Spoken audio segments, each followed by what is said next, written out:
And good morning. Yes, I have a new toy.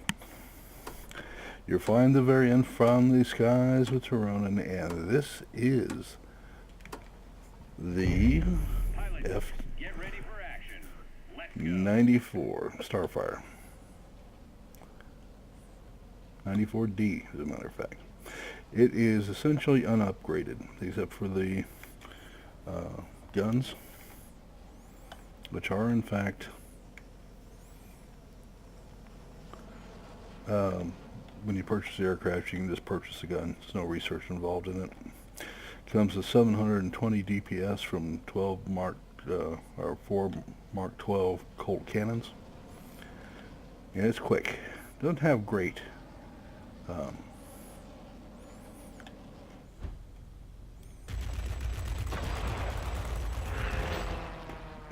does not have great altitude capability. As you can see, 5,800 altitude is about all you get out of it.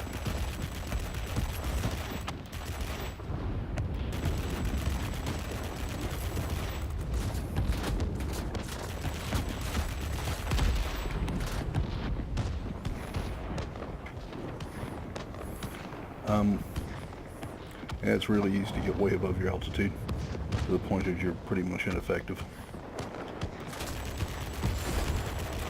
And it's another one of those aircraft that's a hell of a lot better at distance firing.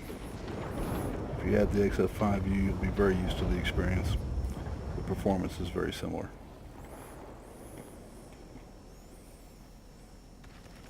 It is not my beloved M39s, but by God, it does come with a Vulcan M61 cannon, which you are going to love.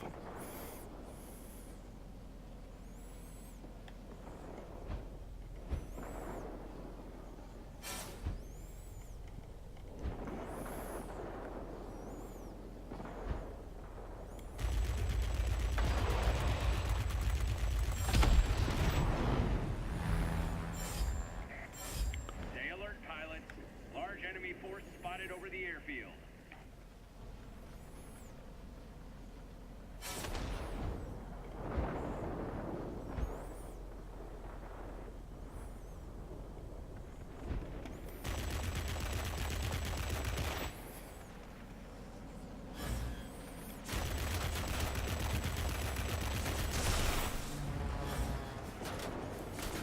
However, it is not one of those, it's not a highly maneuverable aircraft. It is easy to get in trouble with this, especially at the low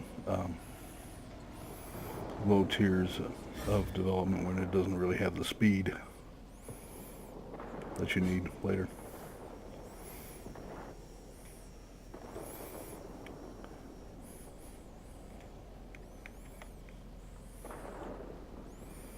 Yeah, here we have Elvis. This is another aircraft you just don't want to get nose to nose with. There are some exceptions, but not a lot of them. F2G would be one of them. I was low on performance and slow on the trigger too. And it's going to be an aircraft that you're going to get very familiar with the sniper mode with, because that's where it performs best at maximum range. It's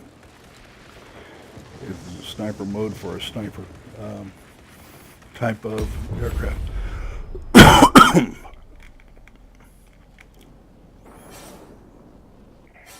Enemy bombers inbound. Don't let them reach their target.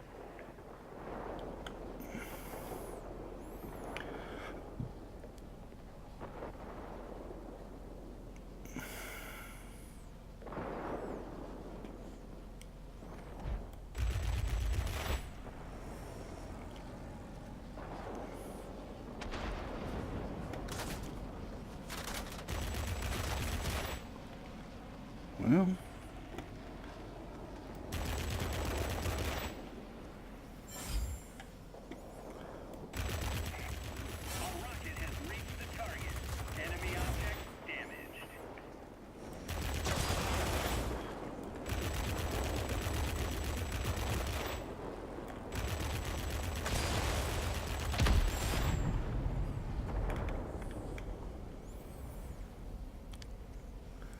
There's a Yak-15.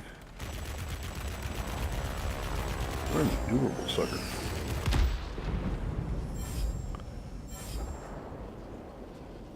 This thing's guns are so vicious it's not funny.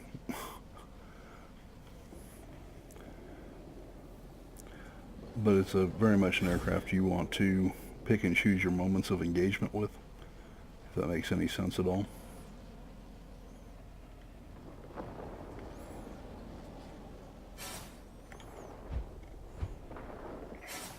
We've lost the military base. Regain the ground.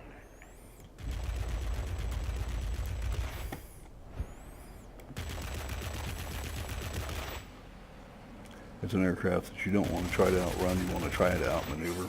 We've taken over the forward airfield. Nice work. And unfortunately, it's not an aircraft that's fast enough to do that role quite yet without the upgrades. That's going to become very apparent.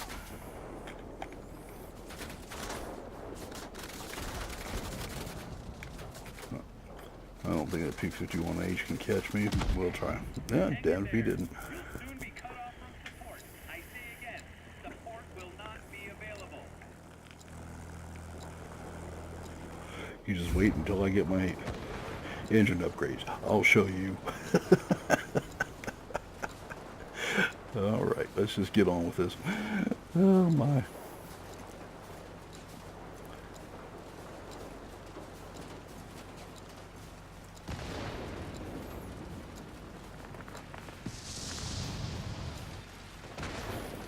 Needless to say, this is one that you're going to want to get your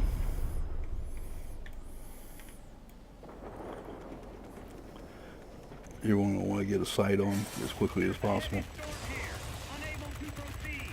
Return into base. Do you copy?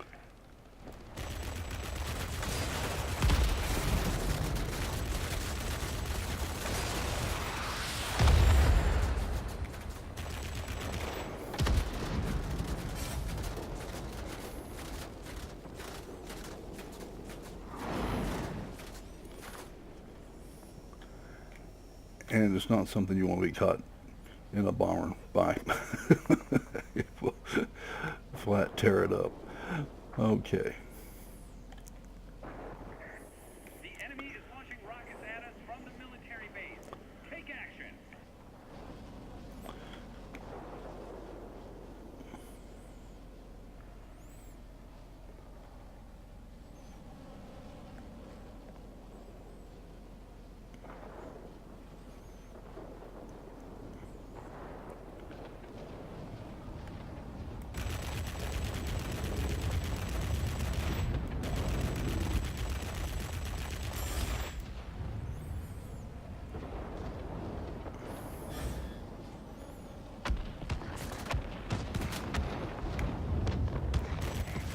Be advised, the enemy is concentrating forces near the airfield.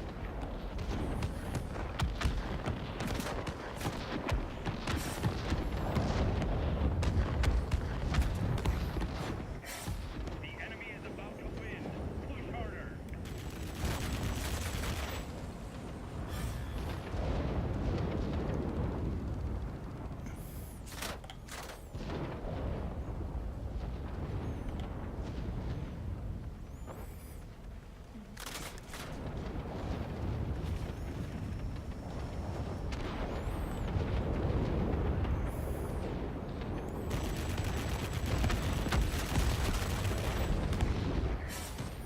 Man, surprised that machine actually survived that encounter.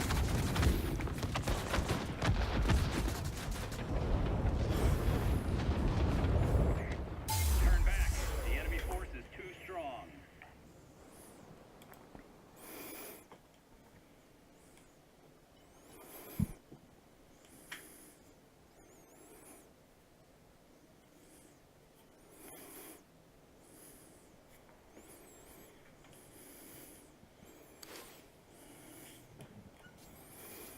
Alright, we destroyed 8. Got 0 assists. Critical damage on 4.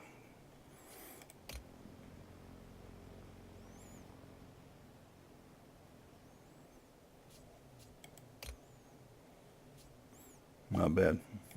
Okay. This aircraft, let's go to the history section of this, this aircraft was developed from the T-33 trainer. The Air Force was not happy with its current interceptor and thought that this would be an interim aircraft, a fairly straightforward transition, which it was not. The F-94A came out and it proved to be troublesome primarily because of its engine being unreliable, and it was detested by its pilots. The B version followed, and every A was sent back to the factory to be converted to a B. And when it was, there were some changes. Mainly to the engine, became far more reliable. And let's see if it's got an airframe upgrade. It does not. Interesting. Okay. And it suddenly became a beloved aircraft. Worked very well. It had an extremely short time frame before it was replaced by an aircraft called the F-89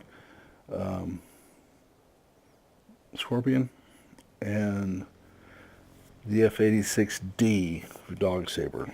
That was an aircraft that only shared about 25% parts commonality with the F-86 we know and love. It was primarily an interceptor, all-weather interceptor, meant to be used against bombers, as was this one. That was followed by the C version, and then a single version, what you see here is the D. And it came with folding fin rockets, which was its primary armament.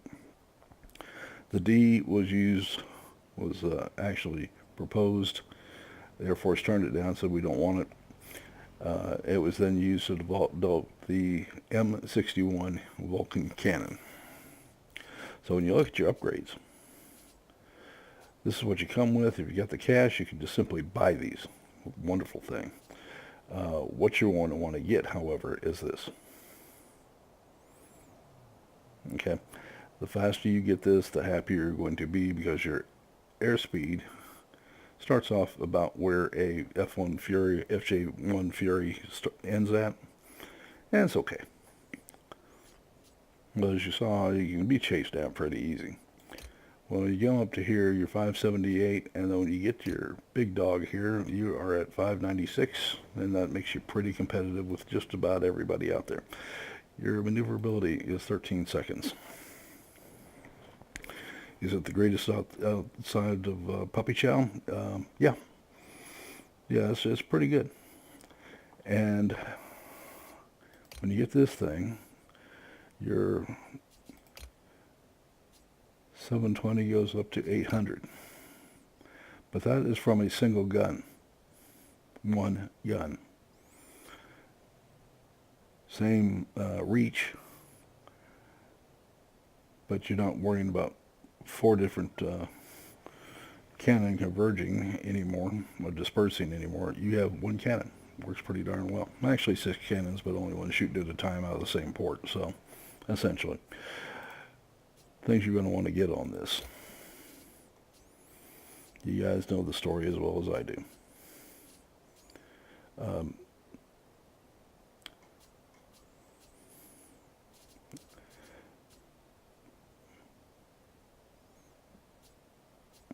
The polished airframe is what I'm looking for here.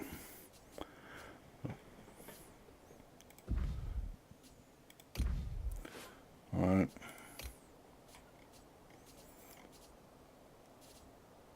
You're going to want to get that. This thing is a gunfighter above all else. And do I have enough? Yeah. I would probably go with that, or I haven't really decided yet. I'm telling you what, why don't you guys put up your suggestions? Okay? I haven't quite decided yet. I'm going to leave this one up to you. Alright, so as an aircraft, this is actually a successful aircraft. It's when it got past the A version. And as far as the Air Force is concerned, and A was an early candidate for a conversion to a B as soon as it became available. And it became very successful, the C even more so. The folding fin rockets, though, when we talk about that, you'll want to probably get that, but I would only get that when I get this engine. Because when you get that, you notice that you're going to lose 9 miles per hour. Well, I can afford that when I'm doing 596, when I'm doing when I'm doing 559. It's a little more doubtful to me. Yeah, margins have got that thin. Essentially, it's very much like in Banshee. Feels very much like a Banshee. Doesn't have the altitude of a Banshee, but then I don't get folding fin rockets, aerial rockets either. These are nasty. I haven't actually deployed one yet, but I hope to. And I've seen them in action, and they're pretty darn nasty from what I can see. That's another thing we'll get to explore as we go through this together. All right, folks, that's going to wrap this one up for you. And then yesterday, late, I put up the actual events that took place on Waterloo. That is a line that I'm considering going down. If you would take a look at it, I'd appreciate it. Share your thoughts with me. I've only had one comment, which was very complimentary, but I would like to hear from the rest of you. It's an area that I'd very much be interested in pursuing, and your thoughts on it would be important to me. All right, so that's going to wrap this up. You've been flying the very unfriendly skies with Tironan with the F-94D, and we will see you tomorrow. Don't forget to subscribe and to like the video.